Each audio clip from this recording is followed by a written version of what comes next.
고난을 받아 십자가에 못 박혀 죽으시고 장사된 지 사흘 만에 죽은 자 가운데서 다시 살아나셨으며 하늘에 오르시어 전능하신 아버지 하나님 우편에 앉아 계시다가 거기로부터 살아있는 자와 죽은 자를 심판하러 오십니다.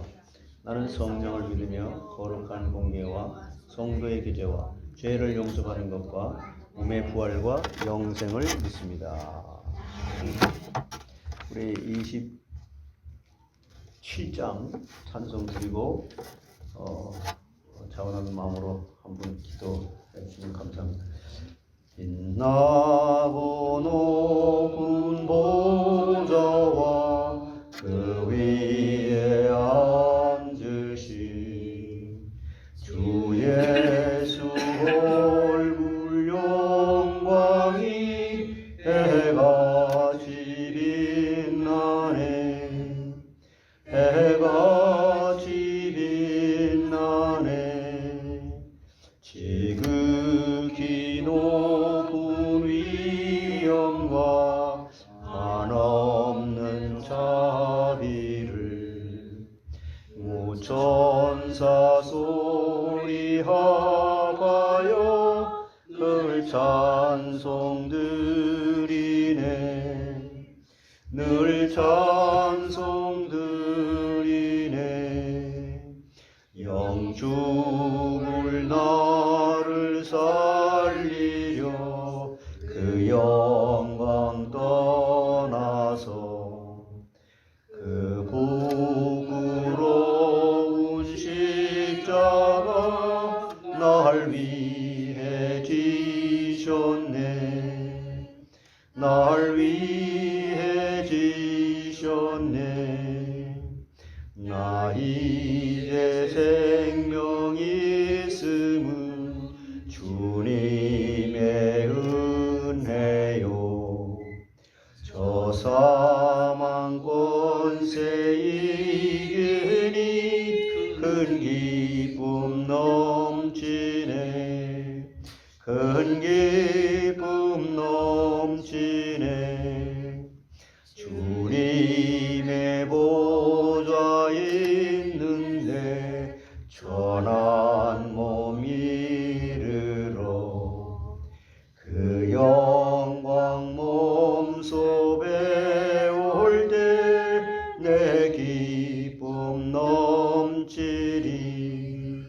내 기쁨 넘치리. 아멘.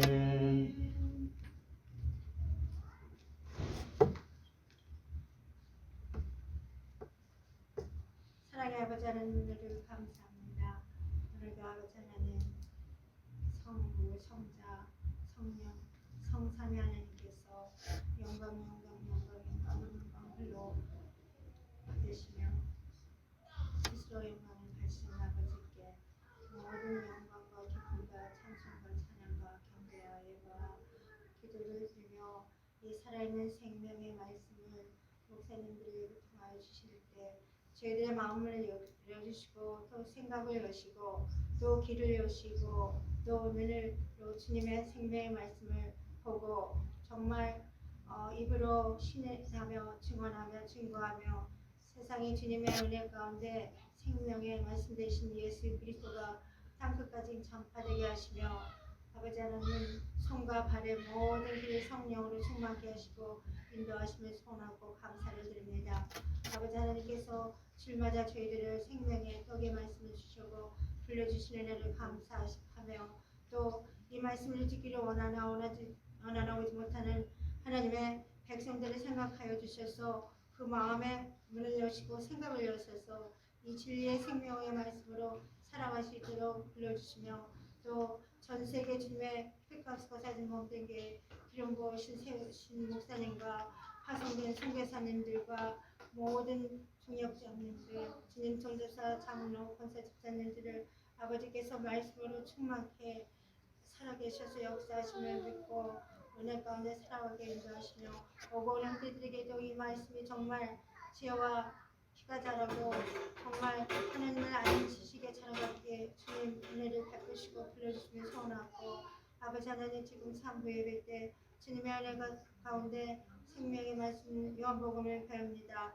아버지 이 말씀을 통하여 정말 오늘도 내 자신이 아버지는 앞에 누구인 걸 알게 하시고 또 강단에게 세우신 또 목사님들의 입을 통하여 주님이 주신 생명을 들을 때 아멘하고 받으며 주님 이 말씀이 현장에서 주님 실천되며 정말 우리 각인이 날마다 죽고 예수 그리스도가 살아서 역사하시는 은혜를 베푸심을 소원하고 지금도 살아계셔서 역사하시는 성부 성자 성령 하나님 영광으로 스스로 받으심을 감사하며 우리 주 예수 그리스도 이름으로 감사하며 기도를 드립니다. 아멘.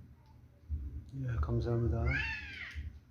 하나님 감사합니다. 이 시간 명령에서 같이 함께 기도합니다. 이 시간도 하나님의 말씀을 들고 서사오니 부족한 종의 입술을 친히 주장하셔서 꼭 저희들에게 필요한 말씀을 증거할 수 있도록 입술을 주장해 주시옵소서.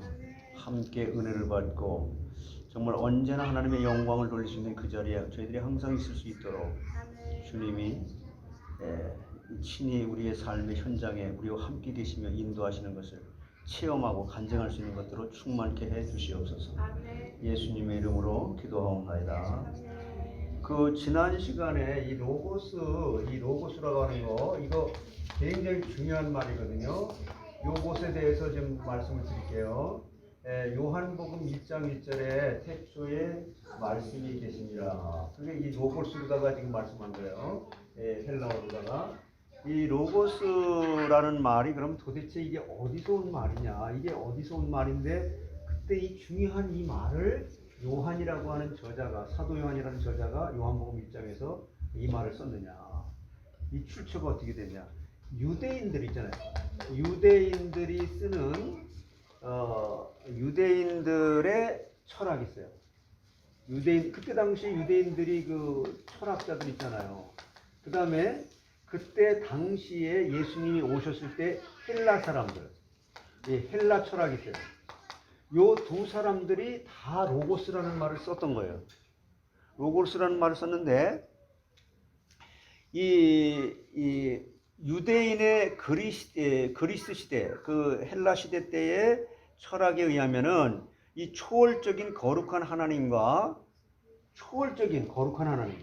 그 다음에 물질적인 존재, 이게 세상의 것은 전부 사악하다.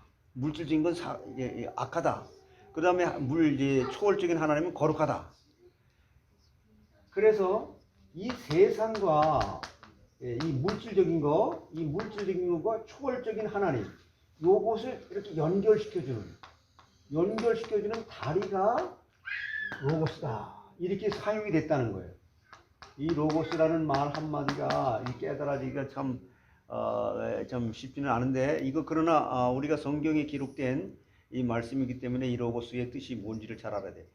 그래서 이 세상의 물질적인 거, 악한 거와 거룩하신 하나님과 연결을 시켜주는 다리로 로고스라는 말이 쓰여졌다.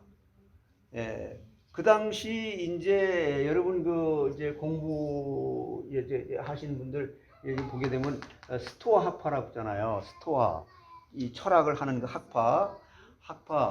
근데 그 로고스는 뭐냐면은 그 사람들은 뭐라고 생각했냐면 우주를 지배하는 어떤 지배적인 존재다. 우주 만물을 다스리는 만유적인 정신이다. 지배적인 존재일 뿐만 아니라 만유의 무슨 정신 세계를 말한다. 하여튼 그렇게 복잡하게 많이들 말한 거예요. 우주 만물을 다스리는 정신적인 존재, 또 모든 것의 정신이다. 그리고 우리 인간의 이성 있잖아요. 인간의 이성을 가리키는 보편적 개념, 보편적으로 이렇게 생각하는 것들, 헬라의 스토아 학파, 지금 요즘으로 말하게 되면 하버드 대학생들의 그런 철학 이론 이런 거, 스토아 학파 철학에서 똑같이 헬라 철학이지만 유대인들이 바라보는 철학하고 그냥 당시 하나님을 믿지 않는 헬라 철학자하고 사이에는 로고스를 정리하는 그 관념이 차이가 굉장히 달랐어요. 유대인들이 철학에서 말하는 똑같은 말을 로고스라고 쓰는데 유대인들의 철학과 헬라인의 철학이 완전히 달랐어요. 그러면 왜 요한은 이러한 그 로고스라는 말을 갖다가 이걸 써가면서 제일 초두에 창세기로 돌아가서 창세기에서 말하지 않는 것까지 깊은 데까지 들어갈 수 있는 말 한마디로 표현할 수 있다고 하는 게 이 로고스라는 말이에요. 그러니까 이 로고스는 좀 여러분들이 힘들어도 이걸 좀 이게 듣고 정리를 할 필요가 있단 말이에요. 자, 스토아 철학에서는요, 우주의 지배적인 자. 여기 그때 당시에 그 스토아 철학이라고 있었어요. 스토아. 이 스토아 철학에서는 우주적인 존재, 그거를 가리켜서 로고스로 표현을 했단 말이에요. 우주를 지배하는 자. 우주를 지배하는 자. 그래서 혹은 우주 만물을 다스리는 무슨 크나큰 그 힘의 능력의 정신, 그리고 이성을 가리키는 보편적인 그런 개념으로 하여튼 그 당시에 쓰여졌단 말이에요. 왜 제가 이걸 어렵더라도 여러분들에게 지금 이걸 갖다가 말씀을 드리냐면은 이런 과정으로 설명이 되어져서 이 과정이 이해가 돼야 이 요한복음을 쓴 저자인 그 요한이 로고스라는 말을 창세기까지 거슬러 올라가서 이 말을 이래서 썼구나가 이해가 되기 때문에 어쩔 수 없이 이것은 여러분들이 들어야 되고 알아야 되고 이 과정을 좀 겪어야 되는 것으로 생각이 돼서 좀 어렵지만 그냥 듣고 지나가면 돼요. 여러분이 잘 아는 그 이집트 있잖아요. 이집트의 그 알렉산드리아라고 하는 그 학파 있었잖아요. 이집트의 알렉산드리아라는 학파. 거기서 필로라고 하는 사람이 유명해요. 그 사람들은 고등학교 책에도 나와요. 이집트 알렉산드리아 필로라는 철학자는 유대인이었었어요. 유대인인데 그 사람이 이 구약 성경을, 히브리 성경을 헬라 말로 번역한 사람. 알렉산드리아 필로라는 사람이. 하나님께 쓰임 받은 사람이죠. 성경을 번역한 사람이니까. 이 필로는 로고스를 하나님이 물질을 창조하시고 그 물질과 대화를 하는데 사용하는데 중간 대리자가 로고스다. 또 이 사람은 그렇게 해석을 했어요. 이 로고스를. 그래서 하나님이 창조한 물질하고 대화를 하는 물질.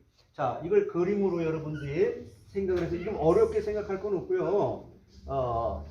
뭐 어렵지만 뭐 이게 들으면 다 이해가 될 수 있는 거예요. 자, 하나님이 물질 창조했죠. 자, 물질 창조를 했어요. 물질 창조했는데 이 물질 창조를 하신 이 하나님,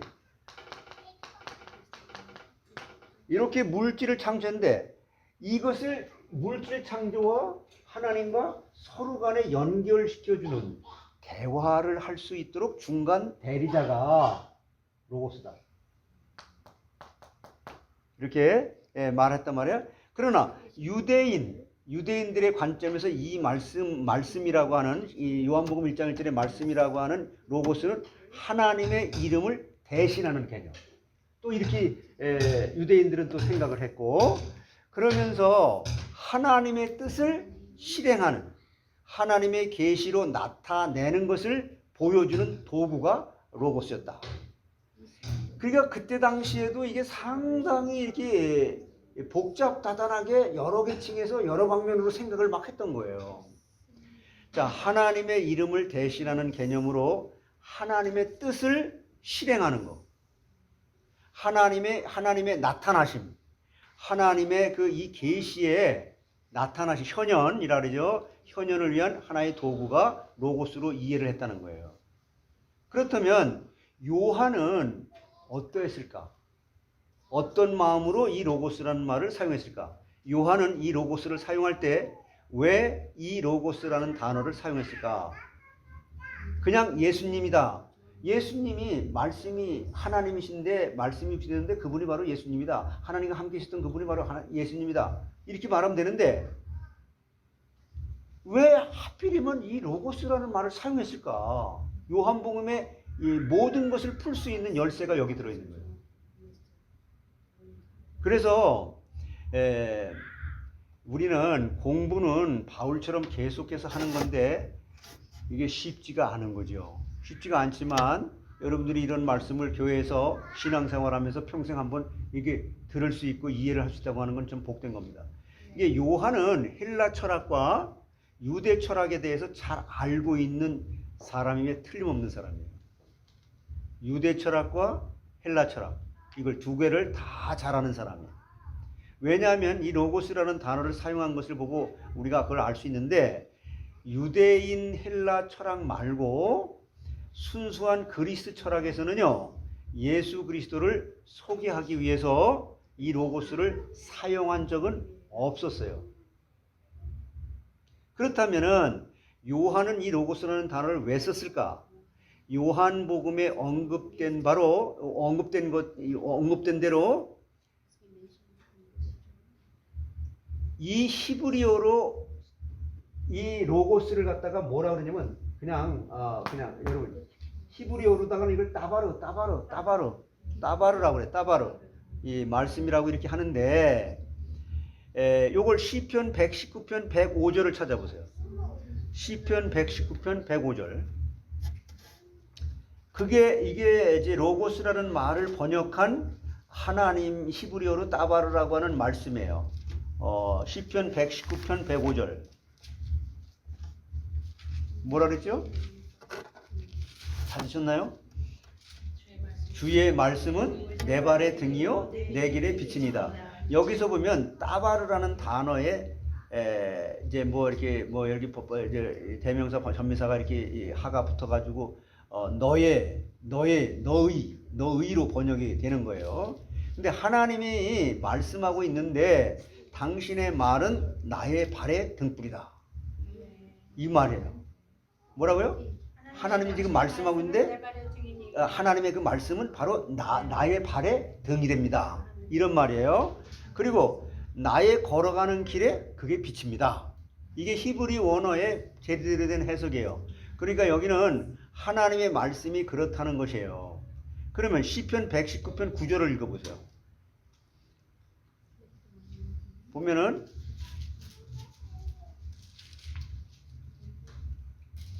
청년이 무엇으로 그의 행실을 깨끗하게 하리까?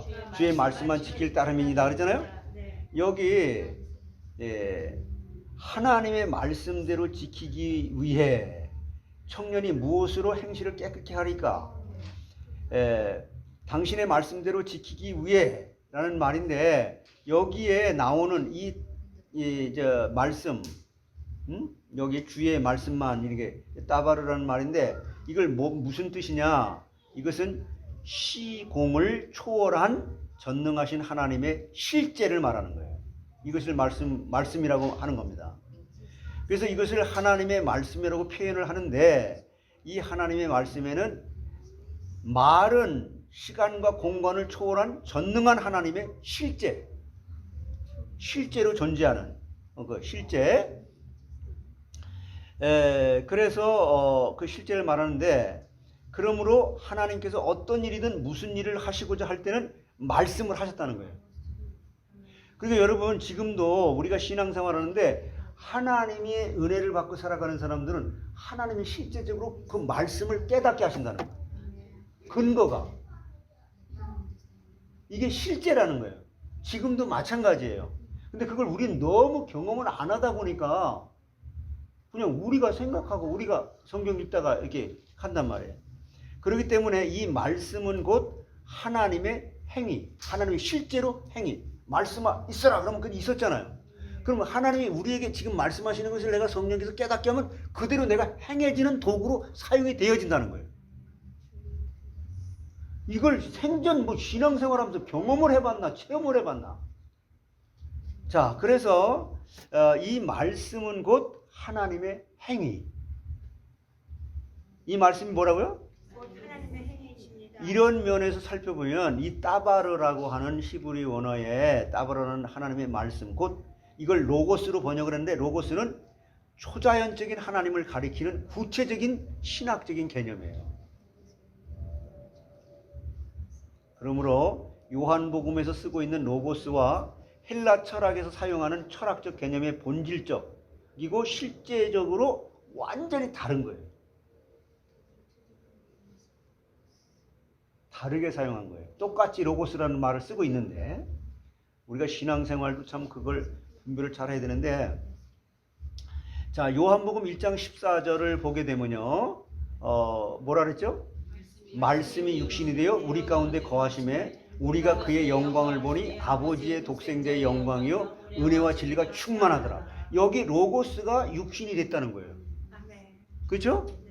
그러면 로고스가 육신이 돼서 우리 가운데 거하심에, 거하신다는 말은 헬라어로요 에스케노센이라고 하는 말인데, 하여튼 뭐 그 헬라 말로 그 뜻이 뭐냐면 원래는 스케노라는 단어인데, 이 스케노라는 단어, 이 거한다는 말은 구약의 장막 있죠, 장막. 장막하고 같은 말이에요. 장막하고 관련이 있는 단어예요. 같은 말이라기보다 거의 흡사한 말이에요. 이걸 갖다가 지금 에스케노센 이렇게 번역을 한 건데, 말씀이 육신이 돼서 우리 가운데 거하신다는 말은 속죄소 위에 좌정하신 그 하나님이 사람이 돼서 우리 가운데 장막을 쳤다. 이해가 가세요? 뭐라고요? 이 말씀이 육신이 되어 우리 가운데 거하신다는 말이 뜻이 뭐냐? 구약의 눈에 보이도록 이 속죄소 있었잖아요. 이 성막 이게 그림 그렸잖아요. 그 금요일 날도 자세히 설명했잖아요. 이거 속죄소 위에, 자, 이게 성막인데, 이게 자꾸 대탕을 해. 이게 여기 이게 큰 성막은 사실은 요게 성막이란 말이에요.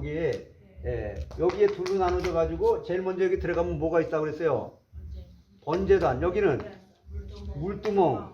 그다음에 여기 이제 성소에 성소에 들어가게 되면은 여기 휘장 있죠. 들어가게 되면 여기 왼쪽에 뭐가 있어요?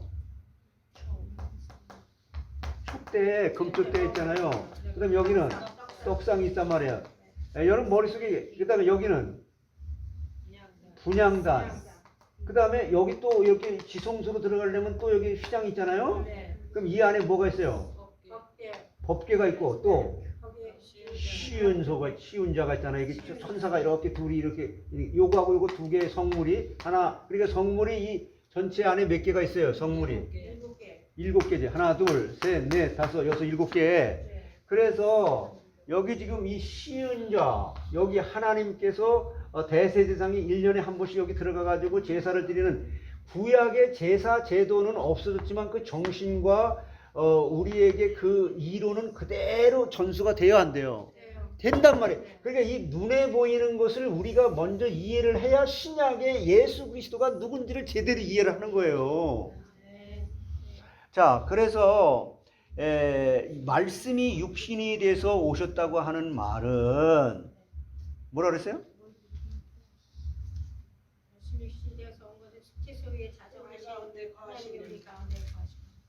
속죄소 위에 좌정하신, 여기 속죄소 위에 여기 좌정하신 그 하나님이 1년에 한 번씩 대제사장이 들어가서 1년에 모든 죄를 깨끗하게 여기 용서함 받고 나오는 자리 아니에요.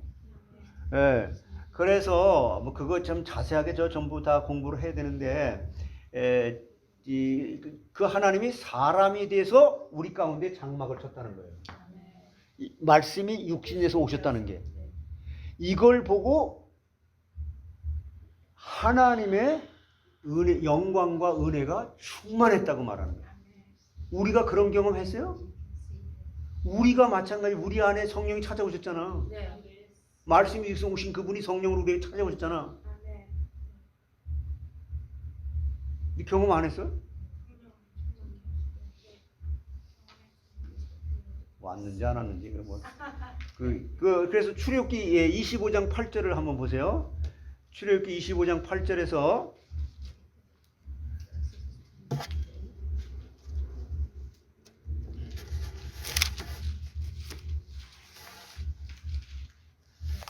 출애굽기 25장 8절. 내가 그들 위에 거할 성소를 그들이 나를 위하여 예. 그러니까 이 출애굽기 25장 8절에서 하나님 자신이 거하실 집을 지으라고 그러는 거잖아요. 네. 그게 성소잖아요. 네. 그러니까 그 성소가 바로 집이고 집 안에 하나님, 그 속죄소 위에 계신 하나님을 말하는 거예요. 그러니까 이러한 사상이 하나님께서 이스라엘 백성 가운데 거하시면서 하나님의 처소가 그들 가운데 있으리라는 거죠. 무슨 처소가 그들 가운데 있다? 하나님이 거하실 처소가 우리 가운데 있는 것이다. 자, 다시 말하면 목사들이 이제 성도들을 세워가고 있는데 구약의 제사장들은 지금 요즘 말로 뭐예요? 목사예요. 그러니까 이제 하나님이 성도들을 갖다 세웠는데 하나님이 적극 개인적으로 다 이렇게 하시지만 누군가를 세워서 했잖아요. 그러니까 요즘에도 목사를 세워서 하나님께서 이렇게 하시는 건데 성도들에게 당신이 바로 여호와 하나님의 집입니다. 우리 성도들에게 당신이 바로 하나님이 거하는 집입니다. 해보세요. 당신이 하나님이 거하시는 집입니다. 네? 네. 하나님이 거하는 집이 맞아요? 아멘. 맞아요. 성령. 이것을 우리가 이제 성도들이 이걸 바로 바르게 배우고 깨우쳐야 되는 건데요. 여호와의 처소인 하나님의 집이 성도들 가운데 있다. 이것을 말하고 있는 거예요. 또 출애굽기 그 25장 아까 8절 아까 읽은 대로 내가 그들 중에 거할 성소를 그들이 나를 위해 짓되 네. 물은 내가 내게 보이는 모양대로 장막을 짓고 기구들도 그 모양을 따라 지을지니라. 그랬죠? 네. 이 말은 하나님이 그 자리에 거하시겠다는 것을 말하는 거예요. 예? 그럼 출애굽기 29장 45절로 46절 한번 보세요. 항상 이 신약 성경이 구약 성경의 근거를 가지고 풀이가 돼서 나와야 돼요. 자, 출애굽기 29장 45로 46절 찾았어요? 네. 시작. 내가 이스라엘 자손 중에 거하여 29장 45절에서 46절 내가 이스라엘 자손 중에 위에서 거하여 그들의 하나님이 되리니 그들은 내가 그들의 하나님 여호와로서 그들 중에 거하려고 그들을 애굽 땅에서 인도해낸 줄을 알리라. 나는 그들의 하나님 여호와니라. 여기서 이제 미시칸이라는 그 히브리어를 영어의 소리로만 쓰여 있는데 영어를 잘 한다고 이게 해석이 되는 게 아니에요. 내가 이스라엘 중에 거하여 그들의 하나님이 되니 그들은 내가 그들의 하나님 여호와로서 그들 중에 거하려고 그들을 애굽 땅에서 인도해낸 줄을 알리라.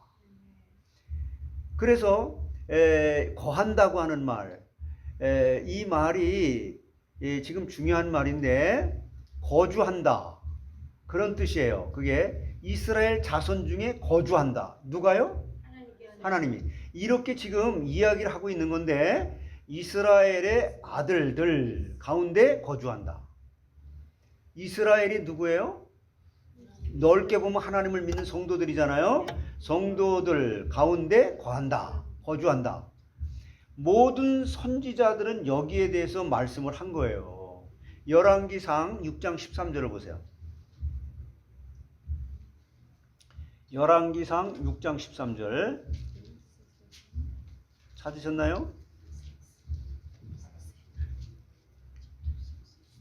열왕기상 6장 13절 시작. 내가 또한 이스라엘 자손 가운데에 거하며 내 백성 이스라엘 버리지 아니하리라 하셨더라. 여기도 똑같은 단어, 이게 미슈칸, 타칸, 이거 하여튼 히브리 말로 똑같은 말을 쓴 거예요. 계속 반복되는 거예요. 내가 거기서 산다. 내가 너희들과 함께 거한다. 그러면 에스겔 37장 27절을 보세요. 에스겔 37장 27절.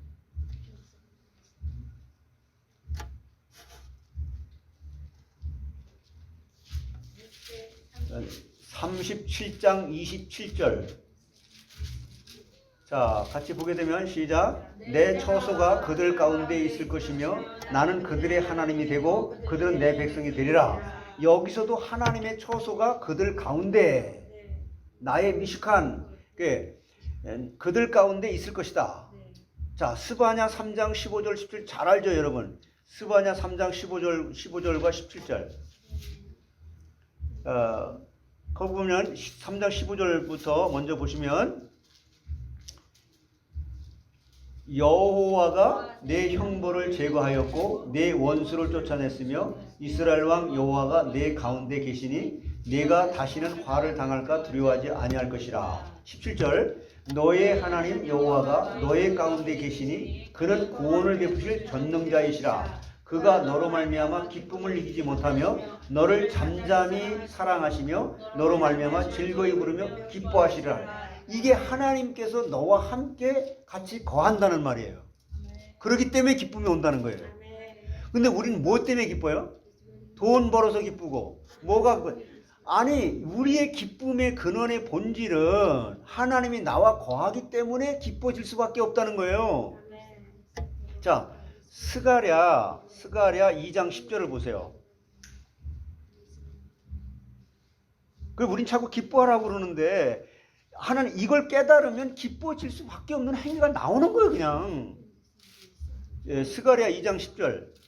여호와의 말씀에 시온에 따라 노래하고 기뻐하라. 이는 내게 와서 내 가운데 머물. 왜 기쁜 거예요? 여기 머물기 때문에. 그게 영광과 은혜가 충만하다는 말이라니까. 자, 신약으로 가보세요. 그러면 이것이 신약에 와서 어떻게 성취가 되냐면 고린도후서 6장 16절 보세요. 고린도후서 6장 16절. 같이 시작. 고린도후서 6장 16절. 하나님의 성전과 우상이 어찌 일치가 되리요? 우리는 살아계신 하나님의 성전이라. 이와 같이 하나님께서 이르시되 내가 그들 가운데 거하며 두루 행하여 나는 그들의 하나님이 되고 그들은 나의 백성. 그러니까 다른 얘기가 다 중요한 것도 중요하지만 가장 중요한 건 뭐예요? 하나님이 함께 거하기 때문에 모든 나머지 것들이 이렇게 다양한데 주일날 일부 예배 설계 주중 예배 아니 이걸 깨달으면 그게 되어진다는 거예요. 자, 그래서 우리가 하나님의 템플이라는 거예요. 템플. 응? 그래서 계시록 21장 3절을 볼까요? 계시록 21장 3절. 성경이요 얼마나 정확하고 그냥 아주 세밀하게 이렇게 완벽하게 짜여져 있는지 몰라요. 계시록 21장 3절. 내가 들으니 보좌에서 큰 음성이 나서 이르되 보라 하나님의 장막이 사람들과 함께 있음에 하시나님이 그들과 함께 계시리니 그들은 하나님의 백성이 되고 하나님은 친히 그들과. 나머지 부분은 다 결과예요. 누가 함께 계시니까? 하나님 함께 계시니까.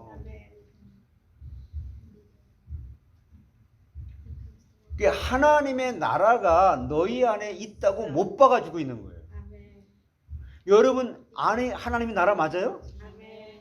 그러면 저기 설교 시간에 좋을까 안 좋을까?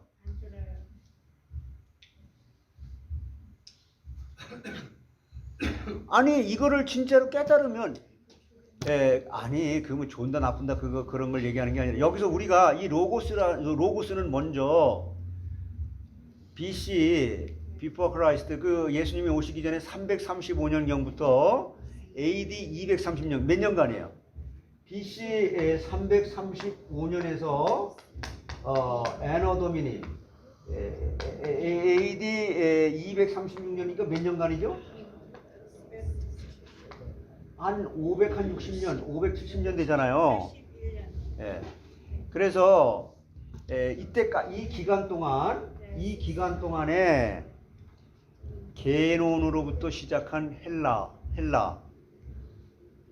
스토아 철학 사상, 게논이라는 사람이 스토아 철학을 갖다 처음 이렇게 창시했단 말이에요. 스토아 철학을 이렇게 사상이 시작됐는데 이들은 로고스를 우주 만물의 근원이라 그랬어요. 이 사람들 게논이라고 하는 사람들을 로고스를 뭐라 그랬다고? 우주 만물의 근원. 근데 이런 말씀이 있었다. 그러니까 수많은 역사 가운데 로고스라는 말을 갖다 써왔다는 말을 제가 지금 말씀을 드리는 건데, 이들은 이 스토아 철학 사상, 개론으로 시작한 그 헬라 스토아 철학, 이것은 이 사람들은 로고스를 우주 만물의 근원이라고 했는데, 만물을 존재하게 하는 근원, 만물을 밀어내는 파워, 그리고 이 스토아 철학이 유대인 철학자 필로를 비롯해서 클레멘츠라고 하는 사람과 같이 그 당시 교회들이 상당한 영향력을 끼쳤어요. 이게 이 로고스가. 그러니까 여러분, 단어 하나가 전 세계의 신학을 좌지우지할 수 있는 그런 단어예요, 이게. 그러니까 이거 자세히 공부해야 될까 안 할까? 해야 되는 거야. 그래서 이제 그게 전 세계적으로 크게 교회에 영향을 끼쳤어요. 그 당시. 결국에 배운 사람들, 똑똑한 사람들에 의해서 모든 사상이 흘러가기 때문에 이렇게 중요한 거예요. 그래서 이 헬라적 철학, 유대교 철학자, 헬라적이면서 유대교인으로 있으면서도 이제 철학자 필로라고 말한 그 사람이 세상이 창조될 때 쓰였던 로고스, 그리고 사악한 세상과 하나님을 연결시켜주는 다리, 그건 필로가 주장한 것이고, 그리고 이 하나님은요 공간과 시간을 초월한 무한한 존재이기 때문에 로고스가 하나님과 인간을 연결시키는 역할을 했다. 헬라 철학에서 두 번째 사상은 뭐냐면요, 여기 헬라 철학에서 이 로고스는 의미가 두 가지예요.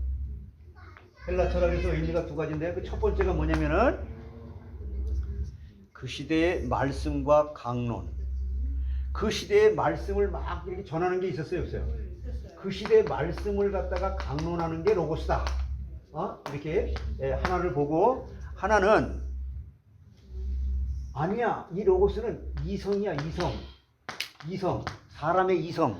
그 다음에 법칙, 무슨 법칙, 무슨 사상, 이런 걸로 이게 두 그룹으로 나눠서 이 로고스라는 말이 써진 거예요. 그래서 이 로고스의 견해에 따르면은 BC 5세기경이니까 지금부터 몇 년경이 되죠? 한 2500년 되죠? BC 5세기경에 여러분 그 공부하실 때 그런 얘기 들어봤을 거예요. 그 헤라클레토스 들어봤죠? 이 헤라클레토스라고 하는 그 철학자요. 그 사람으로부터 헬라 철학이 시작됐는데, 그 사람에 의하면 로고스를 정의하기를 우주 만물의 이성적 생성 원리, 우주 만물의 근원적인 생성 원리,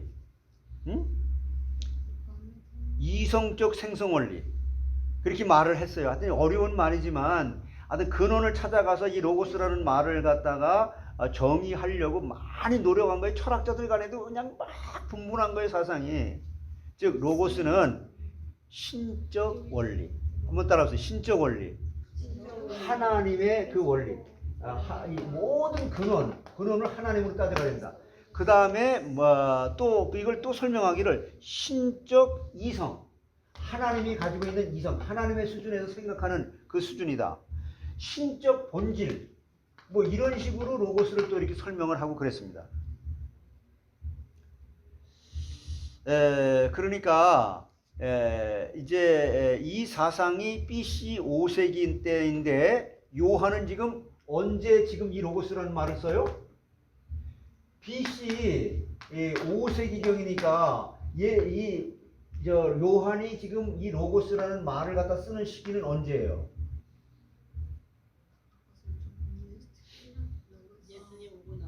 그러니까 몇 년 된 거예요, 이게? 아니지, BC 5세기니까 500년이 되잖아.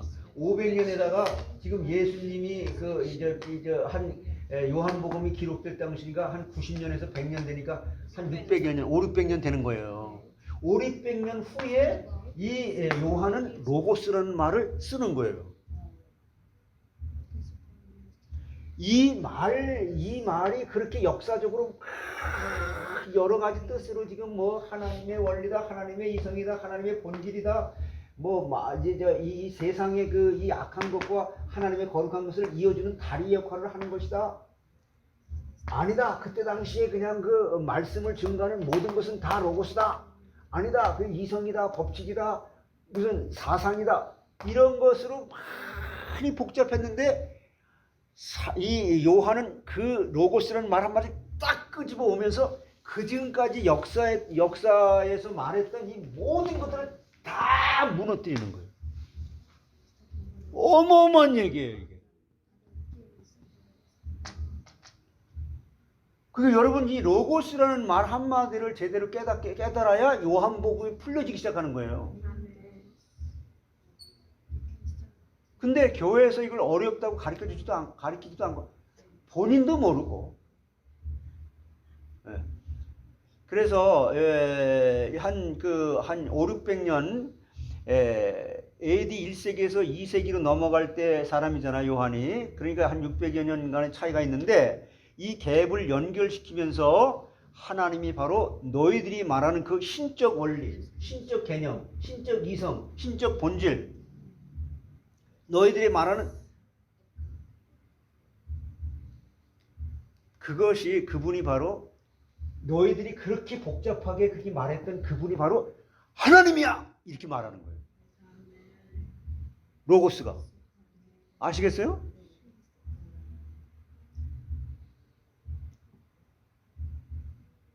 무슨 말인지 아시겠어요? 너희들이 말하는 그 모든 이성들, 그러니까 지금까지 그냥 석학들, 박사학위들, 모든 파들 한마디로 그냥 다 싹 무시를 해버리고 그게 바로 하나님이야! 이렇게 말하는 거예요. 요한복음 1장 1절이에요.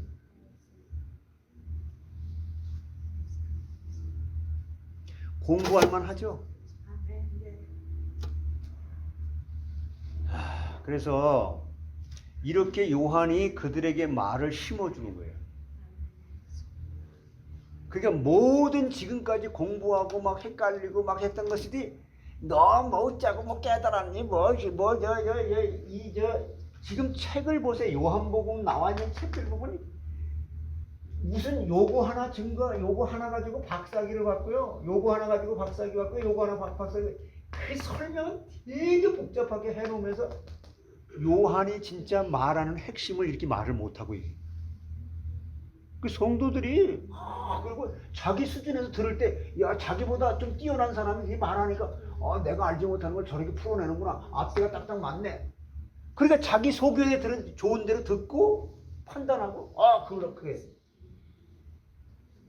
그래서요 여러분 정말 참 이 교회 강단이 그렇게 중요한 거예요. 네. 너희들이 말하는 그분이 바로 누구라고? 하나님. 그분이 바로 하나님이다.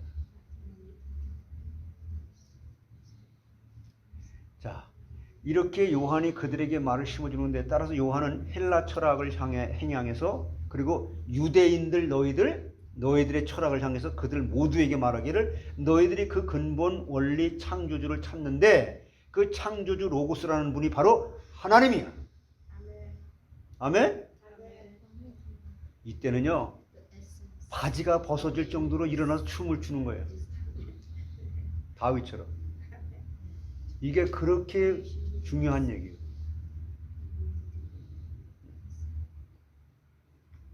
이것을 요한이 가르치고 전수시켜 주고 있는 겁니다. 그러니까 참 요한 같은 분이 마지막 예수님의 제자로서 이렇게 하나님이 인간들에게 어떻게 하면 지금 이 세상의 이론이 아닌 하나님만이 주실 수 있는 그 축복의 그 본질을 우리에게 전해줄 수 있을까? 하나님이 친히 말을 했다는 거지 말이에요. 그러면서 너희들에게 묻는다. 로고스의 동사형이 뭐냐? 그거 묻는 거예요. 그러면 이 로고스의 동사형이 뭐냐면요. 이거는 내가 좀 쓸게요. 그냥 레고라고 하거든요. 이게 이제 이 로고스의 동사형 레고인데 이게 무슨 말이냐면 말하다라는 동사예요. 말하다. 이게 헬라 말로 레고, 말하다. 그래서 하나님이 말씀으로 모든 것이 이루어진 거야. 이 말이야. 뭐라고요? 하나님의 말씀이 모든 것이 이루어진 것이다. 하나님이 물고기야 있어라 그렇게 말씀하면 그게 그대로 있어지는 그런 거란 말이에요. 그래서 하나님이 말씀하는 모든 것이 다 이루어진 것이야. 이것을 보여주면서 바로 이어서 하나님이 창세기 1장에서 말하는 말씀으로 창조하셨는데 그 말씀이 바로 하나님이잖아요. 그 하나님이 바로 육신의 몸을 입고 이 세상에 오신 것이야. 그러면서 요한복음 1장에서 요한이 말하고 있는 거예요. 그렇게. 그래서 사람이 레고 말함으로 즉 그리스 사람들이 말하는 거, 그리스 그 헬라 철학자들이 말하는 것처럼 사람들이 말을 함으로써 로고스적 존재라는 거예요. 이 로고스적 존재를 바로 이성적 동물이라고 말하는 겁니다. 그래서 이렇게 로고스가 다양한 의미를 가지고 있는데 이 로고스는 고대 철학에서도 중요한 역할을 하고 있었어요. 한 시대를, 전 세계를 움직였던 말이 이 로고스예요. 이게 그래서 이 헬라 철학은 스토아 철학에 많은 영향을 받은 거예요. 헬라 철학은 어떤 철학에 많은 영향을 받았다고요? 스토아 철학에. 고대 철학은 대개 로고스적이다 이래서 말을 하는 거예요. 이 철학책들을 조금 보게 되면 전부 다 철학은 다 로고스적이다 그런 말이 많이 나와요. 적이다라고 하는 말, 로고스 적이다라고 하는 말은 바로 뭐예요? 그리스도 적. 이렇게 무슨 적 그러더라. 이 적이라고 하는 말은요, 이것은 근원, 본질 이런 걸 얘기해요. 로고스 적이다. 근원, 시작, 근원, 시작 이런 뜻이에요.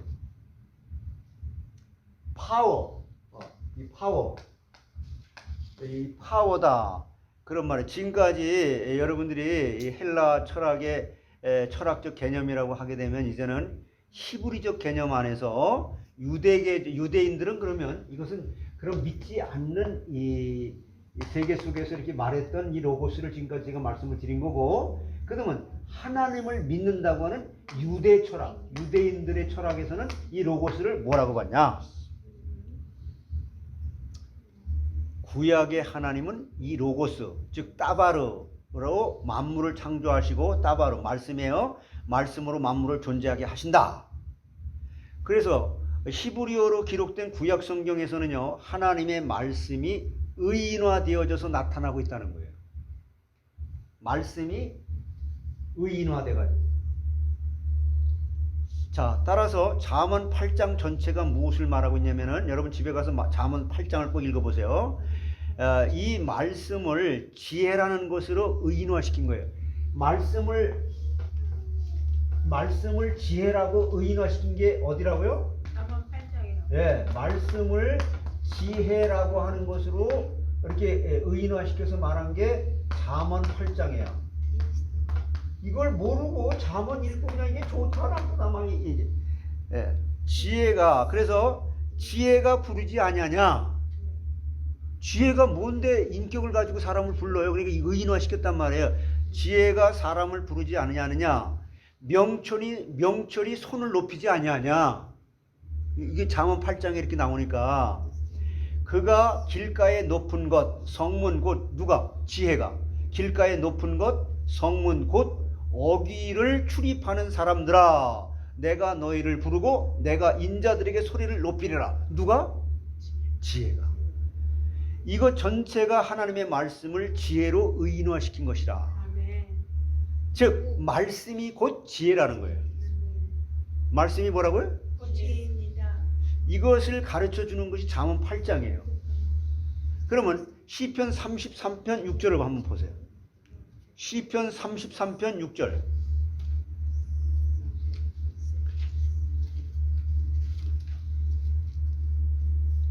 찾았어요? 자, 여호와의 말씀으로 하늘이 지음이 되었으며 그 만상을 그의 입 기운으로 이루었도다. 그렇죠? 그 모든 만상을 하나님의 입 기운으로 하셨다 그랬죠? 이게 말씀으로 하늘이 지음을 받았다는 거예요. 그리고 만상이 다 말씀으로 이루어졌다. 여기 만상이라고 하는 말 있잖아요. 만상. 콜츠바임. 이게 그런 말인데 이 말은 좀 더 깊이 공부를 해야 되는 거예요. 잠언에서도 하나님의 말씀이 의인화되었고 하나님의 말씀으로 하늘이 지어지고 그 만상이 다 하나님의 입의 기운으로 나타났죠. 그래서 하나님의 말씀으로 하늘이 지음을 받았다고 구약성경 시편이 기록을 하고 있다는 것을 사도 요한은 요한복음서를 기록하면서 충분하게 그 사실을 알고 그 사실을 인용하면서 말하고 있다는 거예요. 그러니까 구약을 알아야 돼, 몰아야 돼? 구약 모르면 신약 모르는 거예요. 신약 자기가 암만적이라도 신약의 뿌리가 구약이니까. 그러니까 이 사도 요한이 로고스라고 기록할 때 유대인과 헬라인 모두에게 어떤 호소력을 할 수 있는 매개체가 되었다는 건데, 즉 헬라인에게나 유대인에게나 모두 이게 충분한 호소력을 가질 수 있었는데, 왜냐하면 사도 요한이 로고스라는 단어를 사용하고 있기 때문에 그래요. 여기서 사도 요한이 로고스를 표현했을 때 이 로고스라고 표현한 동기 아니면 배경이 도대체 뭘까? 이 배경은 곧 헬라적 요소와 히브리적 요소가 모두 포함이 되어 있는 거예요. 즉 유대 철학이나 헬라 철학이나 모두에게 답을 주고 있다는 뜻이에요. 그러면 이렇게 한 이유가 왜 그런가? 그 이유는 요한의 관심은 바로 예수님이 바로 그리스도라는 존재를 가장 쉽게 어떻게 하면 이해를 시킬 수 있을까? 라는 것에 관심이 있었고 초점이 있었기 때문에 그렇습니다. 그래서 사도 요한이 비록 헬라적 용어인 이 로고스를 갖다 사용했지만 이 요한이 하고 싶은 본질적인 내용은 헬라 철학 사상이 아니라 바로 창세기 1장에서 만물을 지으신 그분, 그 말씀이 곧 하나님이다 라는 것을 가르치고 싶었던 거예요. 뭘 가르치셨다고? 예, 그러니까 사도 요한이 말하고 싶은 이 로고스적인 개념이 스토아 철학이나 헬라 철학이나 유대 철학과 완전히 다르다는 거예요. 그러므로 요한의 주요한 관심사는 로고스의 인격, 로고스의 성육신하신 이 로고스가 태초부터 이렇게 선재하셨던 하나님이라는 사실, 처음부터 존재했다는, 스스로 계셨던 하나님이라는 것을 여기 말하는 거예요. 이것은 스토아 철학이나 헬라 철학이나 유대계 철학과는 완전히 근본적으로 다른 개념이에요. 이것을 우리에게 지금 말씀하고 있는 거예요. 여러분은 헬라 유명한 철학자들보다 훨씬 나은 거예요. 그러면 요한이 강조하는 개념이 무엇일까? 뭐라고 생각해요? 다른 철학과 헬라 철학과 유대 철학과 다른 점이 뭐라고 강조하고 싶은 거예요? 요한이 무엇을 강조하고 싶었냐면요. 첫째, 너희들이 말하고 있는 로고스는 인격적 존재야. 왜냐하면 그분은 하나님이기 때문이야. 이것을 강조하는 거예요. 첫 번째가 뭐라고요? 인격적인 존재입니다. 하나님은 인격적 존재이면서 그분은 하나님이기 때문에 이 인간을 완전히 인간이 알 수 있는 그런 분이 아니에요. 자, 둘째는 이 로고스는 영원 전부터 이미 미리 계셨다는 분이에요. 그래서 어떤 성경에 보면 모든 것이 창조되어지기 전에 하나님은 말씀이 있었다. 그렇게 해석하는 성경이 있어요. 특별히 메시지 성경 같은 데 보면요. 메시지 성경이라는 게 한국에 있어요. 거기다가 구구절절이 많이 덧붙여 놨는데 모든 것이 창조되어지기 전에 말씀이 있었다. 그럼 모든 것 속에 말씀은 포함이 안 되나? 그럼 말씀은 언제 있었다는 말이에요?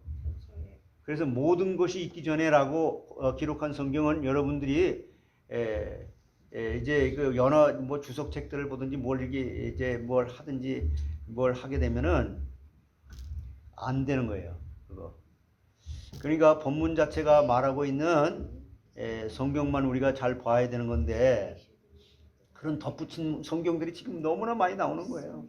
자, 그 다음에 첫 번째는 뭐라 그랬어요? 요한이 강조하고 싶은 것은? 두 번째는 선제했다는 것이고, 세 번째는 로고스의 성육신을 말하는 거예요. 뭐라고요? 이 로고스가 성육신 했다는 거예요. 즉 로고스가 사람이 되었다는 것을 사도 요한은 강조하고 있는 거예요. 다른 철학들과 비교하면서 강조하고 있는 겁니다.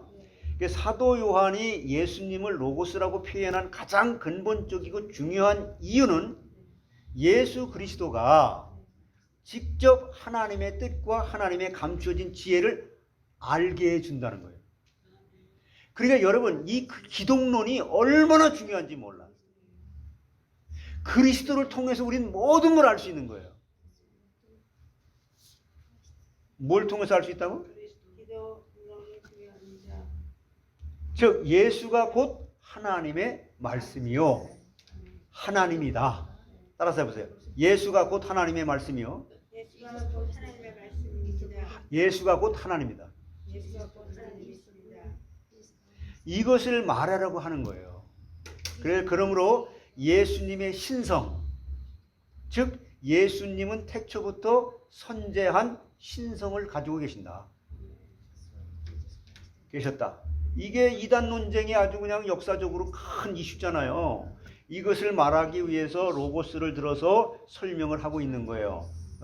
그래서 사도 요한은 예수님께서 만물을 지으신 창조주시다. 이것을 분명하게 말하기 위해서 로고스를 사용하고 있다. 자, 왜냐하면 그때 당시에 그들 철학자들도 근원이다, 시작이다 말을 했어요, 안 했어요? 그리고 말하고 있었어요. 즉 너희들 철학이 말하는 로고스는 비인격적이 아니라 인격적이다.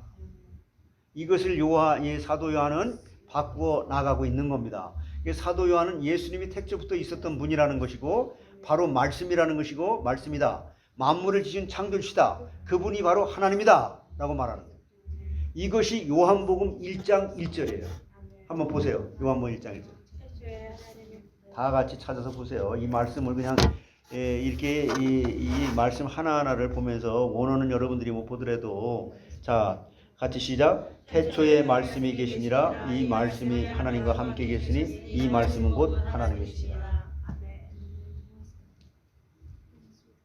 그래서 여러분들이 진짜 실제로 이 말씀 요한복음 1장 1절을 바로 알고 이것은 정말 참 이 헬라어의 그 문법 체계를 좀 알고 공부를 하면은 여러분이 더 쉽게 알겠지만 그건 여러분들이 좀 전문적인 거가 되게 되니까 좀 그렇고 여기저기 엔 아르게 엔 호 로고스 카이 호 로고스 엔 프로스 톤 데온 카이 데오스 엔 호 로고스 이게 이렇게 1장 1절에 이렇게 얘기하는데 이게 무슨 말이냐면요. 이렇게 태초에 있었다. 그 말씀이 그리고 그 말씀은 있었다. 함께 그 하나님과 그리고 하나님은 그 말씀이다. 이렇게 된 거예요. 말씀이 있었다.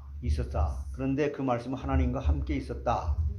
그런데 여기 그 하나님이라고 하는 것은 성자 예수님이다. 데우스는 성부 하나님이다. 성부이다. 여기서 하나님은 하나님은 무엇을 말하냐면요. 성부와 성자 두 분이 하나님인데 이것은 성자 하나님과 성부 하나님에 대한 인격적 구별을 시켜주고 있다는 거예요. 이거 제가 그냥 많이 이렇게 스킵을 해서 이게 단어 하나하나 이 문법 체계를 설명을 하려면 이것도 1시간 걸려요. 그냥 그거는 그렇다라고만 이렇게 아시면 돼. 성부와 성자 두 분이 하나님인데 이것은 성자 하나님과 성부 하나님에 대한 인격적 구별을 시켜주고 있다. 이건 무엇을 말하냐면요,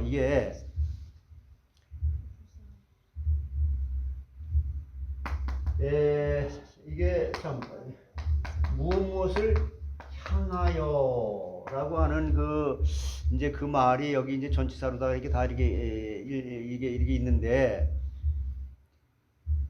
모든 것이 하나님을 향하여 성부 하나님이 계시고 성자 하나님이 여기 이제 태초에 말씀을 갖다 이렇게 하실 때 있었는데 하나님께서 말씀하셨다.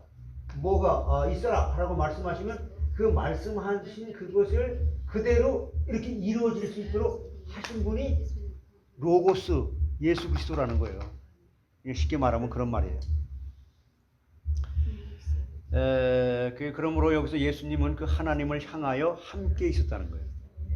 예수님이 어떻게 하고 있었다고? 하나님을 향하여 함께 하나님의 말씀을 딱 하시면 그대로 그 말씀을 받아서 그걸 그대로 이렇게 있게끔 하시는 분으로 하나님을 향하여 함께 있었다.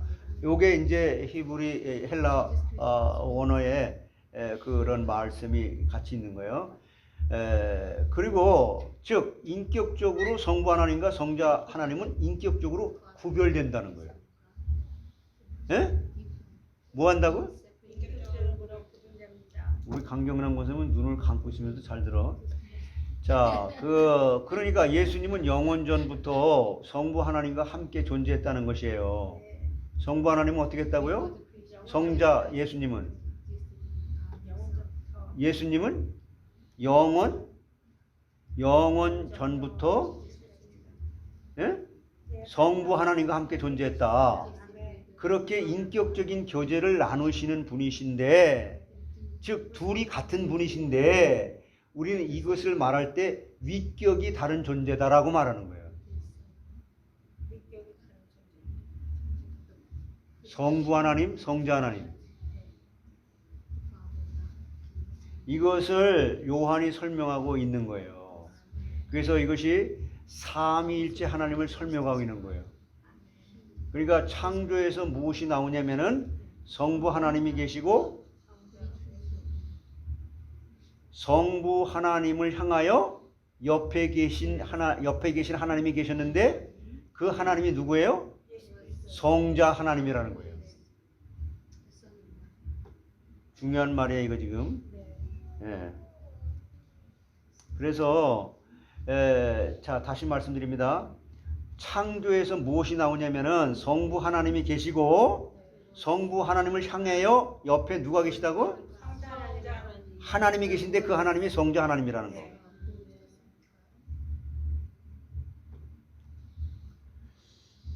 그래서 하나님이 없이는 되어진 것이 하나도 된 것이 있어요, 없어요? 없어요. 그 로고스 이분이 없이는 된 게 없다니까. 그 다음에 창세기 1장 2절에 뭐라 그랬어요? 창세기 1장 2절에 뭐라 그랬어요?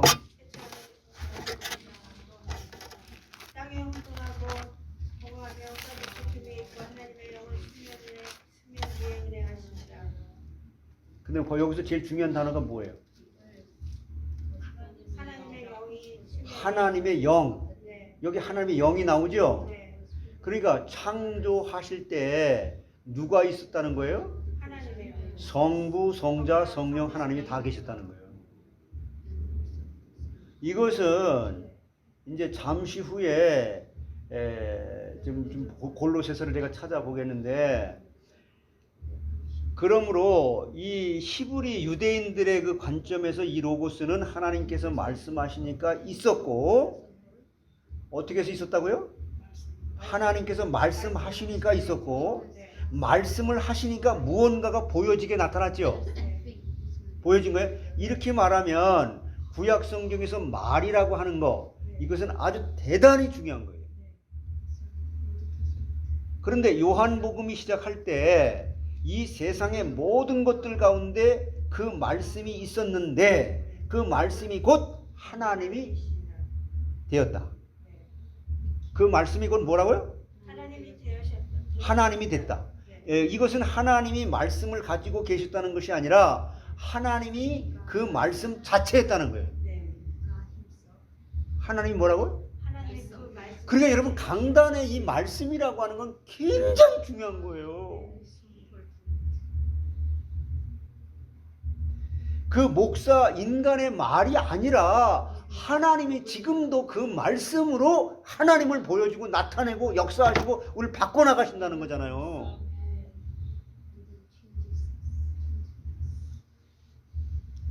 그 말씀 자체이신 하나님이 다른 하나님과 함께 창조 사역에 동참했다는 말이에요.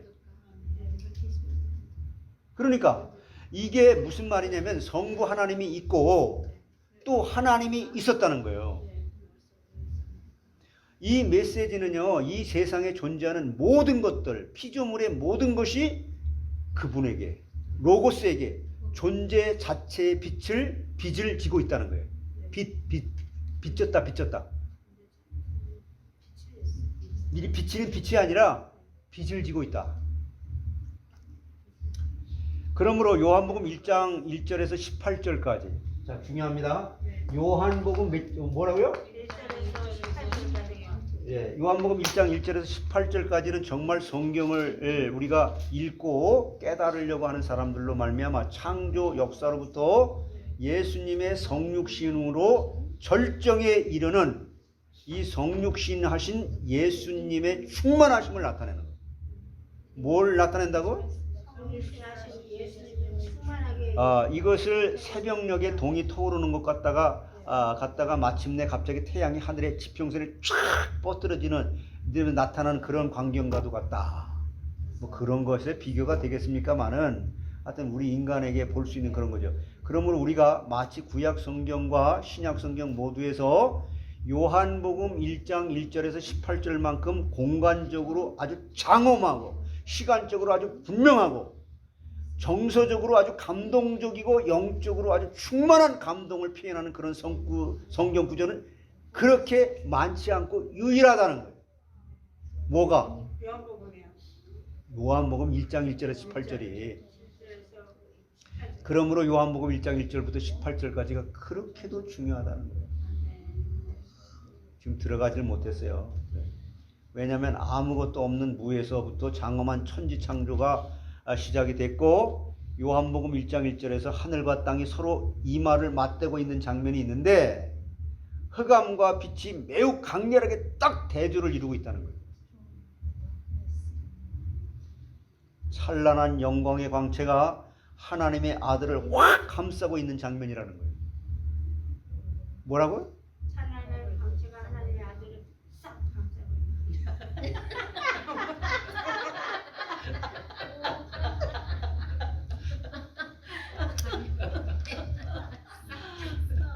그렇게 그대 꾸벅꾸벅 졸면서도 잘 말을 하네. 대답을 못할 줄 알았네. 자, 강경남 권사님 대단해요. 참 저분 참 기적입니다. 변했어요. 예? 내가 참 하나님의 말씀으로 많이 변했다. 본인이 그런 말하면 안 돼. 아니 내 자신이 느끼는 걸 어떻게 해요? 그렇게 위대하시고 전능하신 하나님이 티끌만도 못한 인생들을 위해서 친히 티끌만도 못한 사람이 돼서 이 가운데 이 장막을 입으셨다는 것. 즉 그 인간의 옷을 입으셨다는 것. 이것을 요한이 기뻐서 어찌할 바를 몰라서 어떻게 표현할 줄을 몰라서 하나님의 감동으로 요한은 이 감동으로 표현하는 것이 요한복음 1장 1절에서 18절까지예요. 그만큼 중요한 거예요. 그래서 많은 사람들이 요한복음 1장 1절에서 18절을 뭐라고 하냐면요.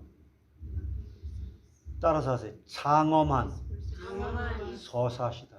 서사시다. 그러므로 이 말씀은 깊이 또 깊이 더 깊이 더욱 깊이 묵상하고 연구하고 굉장히 강조하면서 깊이를 여러 번 쓰는 거예요.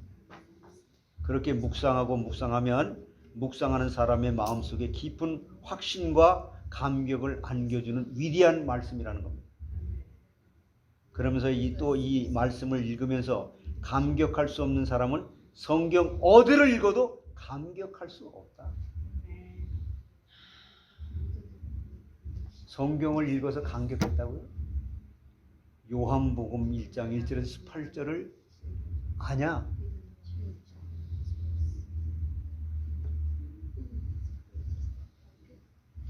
여러분은 요한복음 1장을 읽어보셨죠?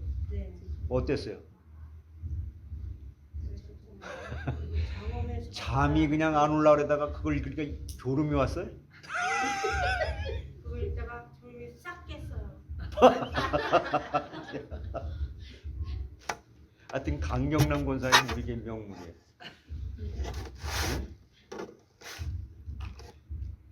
막 뜨거운 감격이 속에서 솟구쳐 올라오면서 야 이럴 수가 정말 놀랐구나.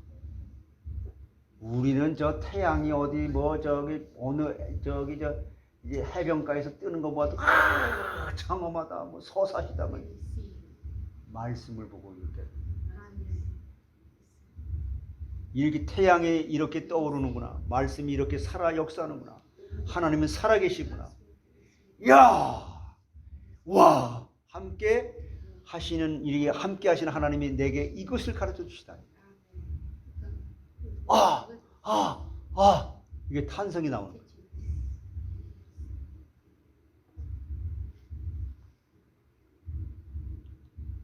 그래요?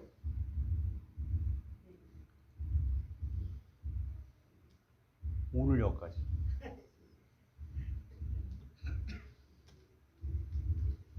계속하면은 좋을 것 같아요. 그래서 이제 다시 요한복음 1장 1절에서부터 태초라는 단어부터 다시 다음 강의 들어가겠습니다.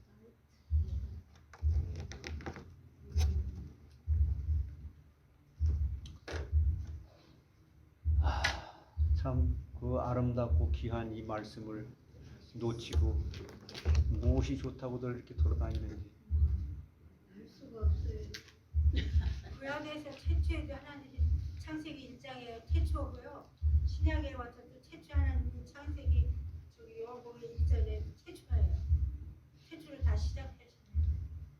그러게 말해요. 그러니까 목사님이 장엄하시다.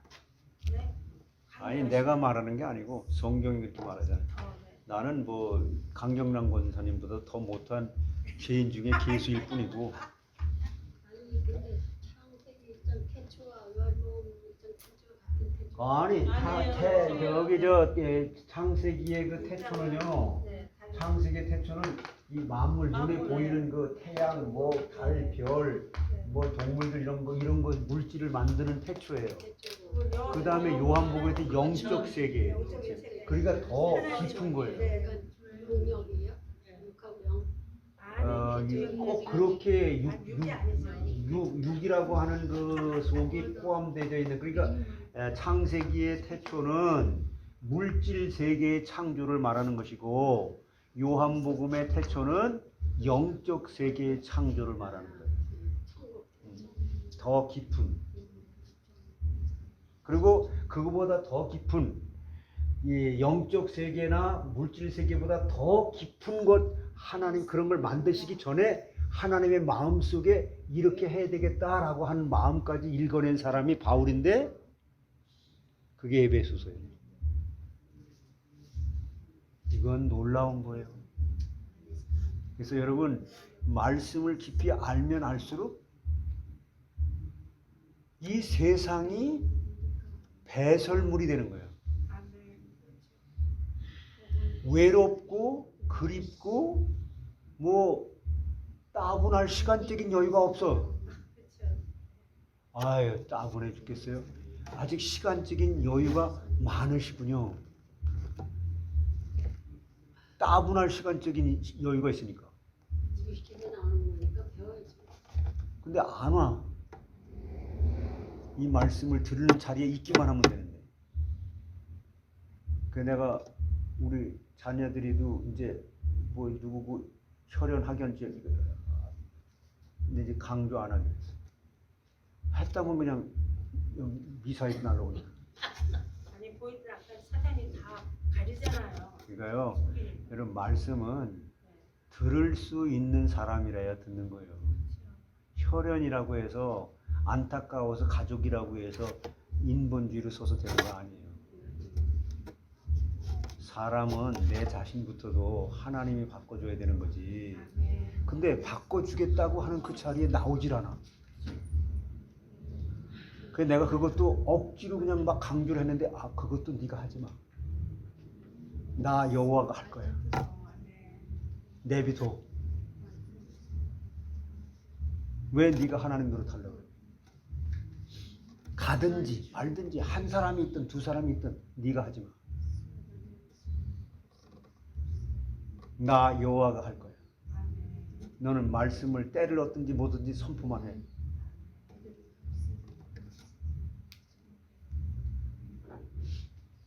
자, 우리 한번 하나님의 은혜로 이게 310장이죠. 네.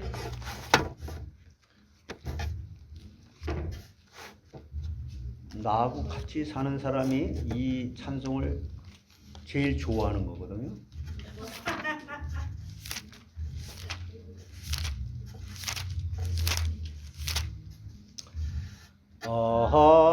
하나님의 은혜로 있을 데 없는 자 왜 구속하여 주는지 난 알 수 없도다. 내가 믿고 또 의지함은 내 모든 형편하시는 주님 늘 보호해 주실 곳을 나는 확실히 아네. 왜 내게 고센 믿음과 또 복음 주셔서 내 마음이 항상 편한지 난 알 수 없도다.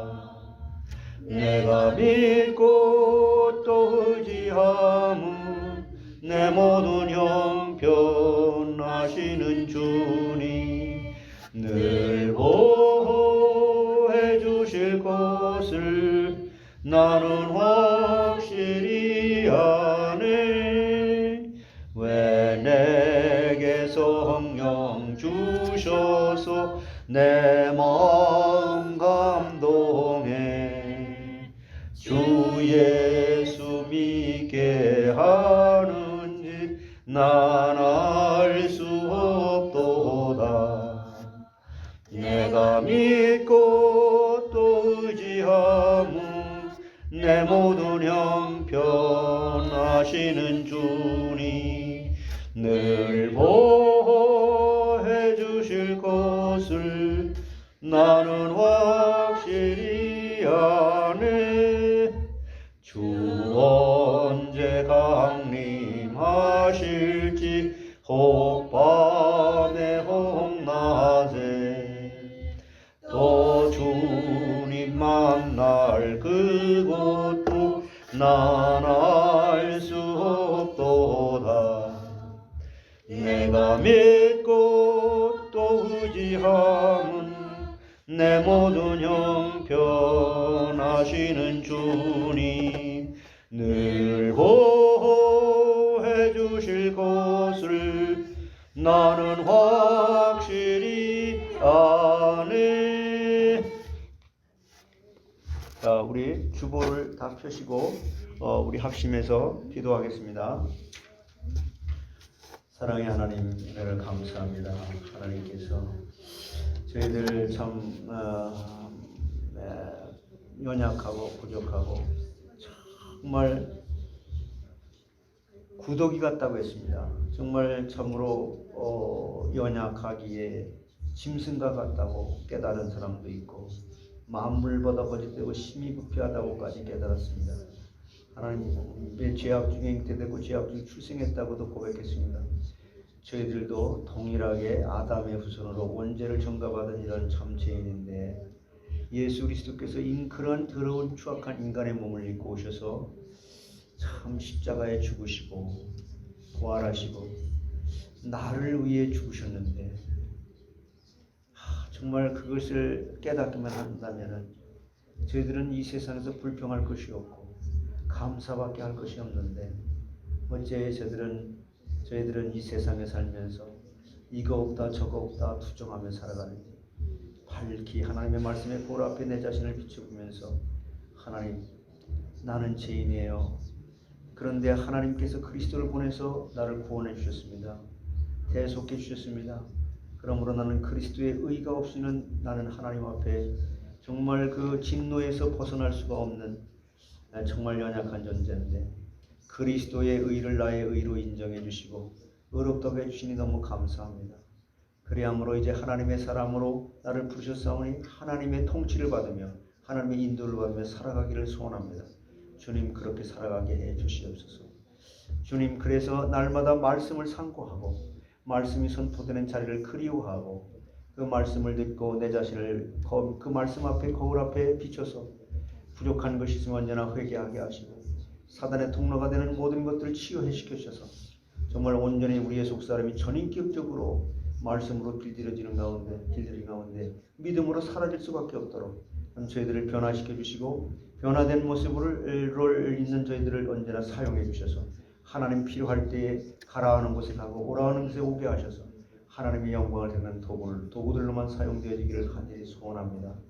주님 불쌍히 여기시고 긍휼히 여기시고 주중 예배 때에도 하나님의 말씀으로 길들여질 수 있는 사람들을 보내주시고 그 말씀을 듣고 정말 그 말씀 앞에 정말 무릎 꿇고 하나님 나는 죄인이에요. 나는 하나님의 은혜 없이는 못 살아요. 내가 하나님의 은혜를 받고 보니 정말 하나님의 말씀이 나를 변화시킬 수 있군요 하면서 하나님 변화된 모습으로 변화시킨 하나님이 변화를 시켜가면서 변화된 모습만큼 쓰임받을 때 하나님 영광 받으시고 저희들 하나님의 은혜와 믿음 생활이 지속되게 하여 주시옵소서. 정말 몸이 아파 고생하는 우리 귀한 성도님들 한 분 한 분마다 하나님께서 정말 치유의 광선을 발해주셔서 외양간에서 나온 소처럼 뛰게 하시고 정말 그 말씀을 듣는 가운데 그 말씀이 활력이 있어 모든 죽었던 것까지 살리실 수 있는 하나님의 전능한 능력이 발휘되게 하셔서 하나님의 영광과 은혜가 충만케 해 주심으로 과연 하나님의 영광이 드러나는구나 하나님 살아계시는구나를 만민들이 다 같이 볼 수 있도록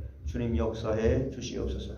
하나님께서 정말 저희들 우리 후대들을 하나님의 기업을 잊기 위해서 주셨습니다. 하나님의 유업을 잊기 위해서 태의 열매로 각 가정마다 하나님께 주신 이 귀한 후대들 자녀들 세속에 물들지 아니하고 하나님의 말씀으로 잘 길들여져서 믿음으로 잘 양육되어져서 저들이 부모에게도 효도하지만 하나님께 영광을 돌릴 수 있는 귀한 우리 후대들 믿음의 자손들 되게 해 주시옵소서. 그러기 위해서 저희들이 먼저 저희들 앞에 빛과 소금의 직분을 감당케 해주시고 하나님의 영광을 드러낼 수 있도록 주님 은총을 내가 은혜를 사모하는 자리에 항상 있게 해 주시옵소서. 하나님 감사합니다. 정말 우리에게 정말 조각구름같이 뛰게끔 아리조나 땅을 갖다 하나님께서 허락해 주셨사오니 이 땅이 개발되어짐으로 하나님의 영광을 드러내는 정말 그 말씀을 연구하는 영구적으로 정말 기념비적인 성경 말씀을 연구하는 선교센터가 되게 해 주시옵소서. 하나님 앞에 영광을 드리는 예배 장소가 되게 해 주옵시고 또한 하나님이 정말 우리 모든 제자들을 양육시킬 수 있는 정말 말씀을 걸급해하는 사람들이 전 세계적으로 몰려드는 기념비적인 그런 말씀 연구센터 또 하나님께 예배를 드리는 장소가 되게 해 주옵시고 이 일에 수고하는 귀한 우리 마크 집사님 또한 우리 성도들 또한 물질로 기도로 여러 가지로 다방면으로 헌신하는 그 모든 분들 가정에 또 하는 일에 하나님께서 정말 부족함이 없이 채워 주옵시고 하나님이 영광을 받아 주시기를 간절히 소원합니다. 전 세계에 하나님께서 그리스도의 이름으로 파송된 선교사님들과 그리스도에 의해 피값 주고 사신 몸된 교회 강단이 바른 복음이 선포되게 하시고 모든 선교사님들에게 영육간에 필요한 모든 것이 채워지게 해 주시옵소서. 아버지 하나님, 하나님께서 저희들에게 남은 생에 남은 날수를 계수하면서 정말 하루하루를 정말 가치 있고 보람된 성령의 인도를 받으면서 하나님의 그 창조적인 역사의 무대 위에 후속사를 이루어 나가는 그 도구로 우리가 우뚝 설 수 있는 믿음의 선질들을 따라 우리도 후대들에게 나같이 예수 잘 믿다가 천국에서 만나보자라고 유언할 수 있는 그런 삶의 과정으로 저희들을 인도해 주시옵소서. 하나님께만 모든 영광을 돌려드리며 살아계신 주 예수 그리스도의 이름으로 기도하옵나이다. 주기도문으로 마칩니다. 하늘에 계신 우리 아버지여, 이름이 거룩히 여김을 받으시오며 나라의 마옵시며 뜻이 하늘에서 이룬 것 같이 땅에서도 이루어지이다. 오늘날 우리에게 일용할 양식을 주옵시고 우리가 우리에게 죄진 자를 사하여 준 것 같이 우리 죄를 사하여 주옵시고 우리를 시험에 들지 말게 하옵시며 다만 악에서 구하옵소서. 대개 나라와 권세와 영광이 아버지께 영원히 있사옵나이다.